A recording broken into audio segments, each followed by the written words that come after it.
Welcome to the Las Vegas Money Show 2017. I'm Matt McCall, joined by Chad Morganlander. He is a portfolio manager, Washington Crossing Advisors. Thanks for joining me, Chad. Thank you for having me, Matt. All right, buddy. So let's talk U.S. markets now. So you sound a bit cautious, and correct me if I'm wrong.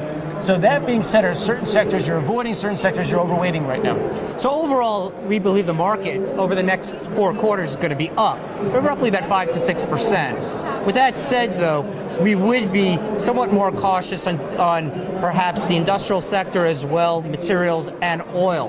We believe that oil prices will continue to glide lower, putting pressure on those type of companies that are over leveraged. Okay. The expectation there is that oil prices have to be in the $70 range, where we believe that can be more along the lines of sub 40 and potentially the lower end of the range, maybe 32 around there. Yeah, I mean, really when you see the amount of oil that comes online quickly now in the United States, you're not going to get back to that 70 because every time you get above 50, you're going to have more oil and gas coming online, so you're never going to have it go up again. Well, you have the shale producers that are becoming more effective at a lower cost, where you have perhaps a lower than $30 a barrel. Some of these producers can come out online, so they're putting out a tremendous amount of supply. Yeah. Also, the other factor that we spoke about was that China, any type of deceleration of growth, you don't even need a massive implosion in China, but that's going to affect the demand curve, which is also going to have a feedback loop into the price of oil. So we would just stay cautious on oil. Okay. We wouldn't be married to the sector. Got it. So what sectors that you're excited about right now, other than the dividend, guys? Anything, any specific sector that excites you? So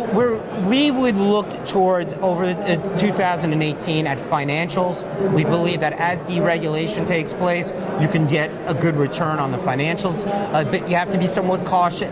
You have to take your time with that one. Okay. There may be some subtle pullback. Also, consumer staple companies, there are seams of opportunity. We think there's going to be consolidation within the industry. So we would look at companies like Dr. Pepper, Church & Dwight, as well. The healthcare sector, we believe, is going to be a steady eddy, not only for next year, but we believe over the next 5 years. The uncertainty that's overhanging that healthcare industry, we believe that cloud will subside and that there's good value there. You know, I look at the healthcare industry from time to time. It's like I want to like it, right. I just don't. I mean, the charts aren't that good. The fundamentals aren't great. Yeah, they're undervalued, but there's just nothing out there that excites me to get me to put new money into the sector yet. Right. Well, the way that I would look at this is not based off of a short-term viewpoint. This is a long-term, a macro viewpoint. We believe that the percentage of healthcare spend in the United States, regardless of who's in whose plan goes through, is going to be higher. So more spending dollars are going to go towards healthcare over the course of the next 5 years. So basically, predictability is going to be there. If something happens, it's better than nothing happening. You get that cloud of uncertainty out of it. Subsides, and there are good companies to buy in that sector.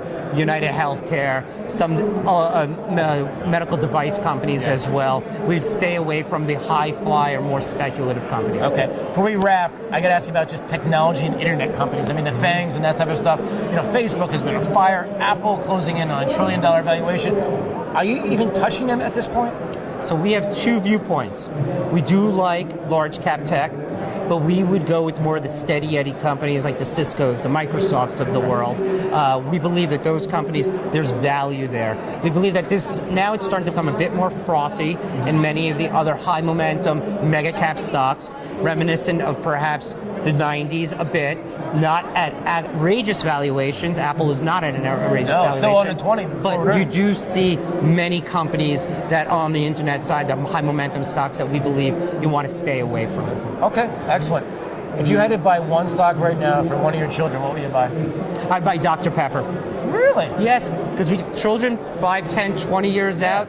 The company's going to be in existence. There's very low debt, rising cash flow, it's steady stream, rising revenue, and that company, we believe, over the long run is going to do really well.